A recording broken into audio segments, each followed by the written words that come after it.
Hello. তো কেমন আছো তোমরা সবাই?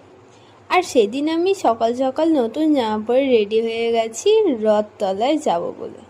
আর জেনারেলি সব জায়গায় জগন্নাথের রথযাত্রা অনুষ্ঠানই হয়, কিন্তু আমাদের এখানে স্পেশালি হচ্ছে গোপীনাথের রথ। তো আমাদের তখন ওখানে গোপীনাথের পুজো হচ্ছিল, তারপরে গোপীনাথকে রথে বসিয়ে সকলে মিলে তখন রথ টানছিল, আর সেখানে প্রচণ্ড মানুষের ভিড় ছিল। তো তারপর যথারীতি আমি আর আমার বোনপোও চলে যাই রথ টানতে, কারণ বেশ ভালোও লাগছিল। তো তারপর রথ টানা কমপ্লিট হয়ে গেলে আমরা দুজন মিলে একটুখানি প্রসাদ নিয়ে চলে আসি বাড়ি। আর তারপর আমরা বিকেলে আবার বেরিয়েছিলাম মেলাতলায় যাব বলে। আর মেলায় ঘুরতে যাওয়ার সময় সঙ্গে ছিল আমার দিদি বৌদি সকলে। আর যতই হোক রথের মেলা তো বেশ ব্যাপারটাই একটা আলাদা।